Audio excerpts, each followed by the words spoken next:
गुरुजी अपने मन, विचार और इच्छा पर कैसे काबू पाएं? इसे अपनापन हटाने से। अगर इससे हमारा अपनापन रहा तो इसको काबू कभी नहीं कर सकते, क्योंकि प्रतिपल ये कामना से युक्त है, बीमार है इस समय। शत्रु पक्ष मानो ये हमारा बन चुका है मन। मना कष्टान इंद्रियाणी प्रकृति स्थानी कर सती। 5 ज्ञान इंद्रियों के साथ ही विषयों में ही केवल रमण करना चाहता है। ज्ञान स्वरूप है जीव, भगवत स्वरूप है, भगवद अंश है। जैसे कोई मंत्री छल से राजा को अधीन करके सिंहासन पर बैठ जाए, ऐसे इसने मुझे फंसा लिया। अब इतना बलवान हो चुका कि जो ये कहता करना ही पड़ता है, नहीं तो बलात्। प्रमथन स्वभाव वाला मन इतनी जलन पैदा करता है कि हम उसे सह नहीं पाते। अच्छा, वो मेरे में छू नहीं सकता जलन, पर हमने तदात्म अपनापन इतना मन से कर लिया अब कि अब इसके बिना हम रह नहीं सकते। देखो, मन कहता है ये देखना है, अब देखना ही पड़ेगा। ये भोगना है, अब भोगना ही पड़ेगा। इतनी सामर्थ्य नहीं रह गई कि हम हट करके देखें कि तू जो देखना चाहता है वो धर्मयुक्त है कि नहीं। तस्मात् शास्त्रम प्रमाणम।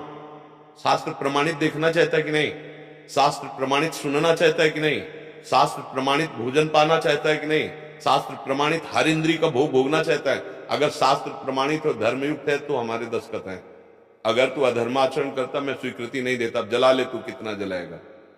पर वो जो जलन पैदा करता है, जिसे व्यथा कहते हैं, प्रमथन स्वभाव का, वो केवल भगवान का आश्रय लिए है वही सह सकता है, दूसरा नहीं। 1 मिनट 2 मिनट लड़ोगे, तीसरे मिनट टूट जाओगे। चलो यार, अब जब कह ही रहा है, मन नहीं मान रहा है, ये देख लेते हैं, सुन लेते हैं, भोग लेते हैं। मन से जितना गाढ़ अपनापन हमारा हो गया है, वही हमारे पतन का कार्य बन गया है। और भगवान का आदेश है कि इसी को मेरे को दे दो, सबसे बढ़िया बात हो जाएगी। अगर मन मेरे को दे दिया, मन मना भाव, मय्येव मन आधत्स्व मयि बुद्धि निवेश, दे दो मेरे को मन। तो मन को अगर हम प्रभु को दे दें तो बात बन जाए। और ये मन प्रभु को नहीं, रुपया पैसा का थोड़ा भोग राग, लेकिन प्रभु को हम अपना मन दे दें, फिर बात राजी नहीं होगा मन। देख लो, आप देख लो, अम्बरीश जी का खास जो भक्ति का सर्वश्रेष्ठ स्वरूप था, सावई मना कृष्ण पदारविंद। मन को श्री कृष्ण के चरणों, और राम जी बोलते हैं, रामायण में लिखा है, सबकी ममता ताग बटोरी, मम पद मन ही बांध बरडोरी। मन को मेरे चरणों से बांध नहीं जाएगा। इसका मतलब भगवत शरणागति और नाम जप और गंदे आचरणों की सलाह में ऐसे मानो जैसे कोई पागल आदमी हमसे बात कर रहा हो, ऐसे मन की बात नहीं माननी। अब अधीन हो जाएगा। उसी को भगवान ने कहा है, वैराग्य और अभ्यास के द्वारा मन को अधीन किया जाता है। वैराग्य जो गलत मार्ग की तरफ जा रहा है, राग से आकर्षित होकर नाना प्रकार की गंदे वृत्तियां, उनको राग रहित नहीं मानना। तू कह रहा है भोग, नहीं भोगेंगे, तुझे जो करना कर ले, नहीं करेंगे। अब वो जलाएगा अंदर, बस सह जाओ।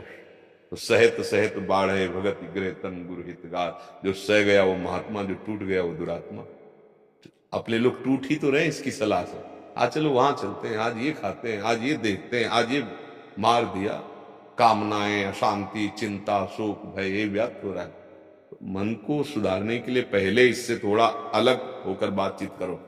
आप मन नहीं हो, बिल्कुल आप अलग हो, पर आप इतने उससे तन्मय हो गए हो कि आप मन की हर बात मानते चले जा रहे हो।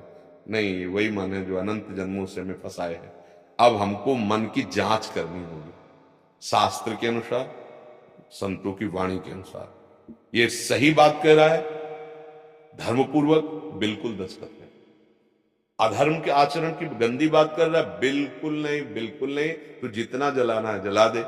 अब ये सहना आ जाए तो आप मन को वश में कर लेंगे, अन्यथा नहीं।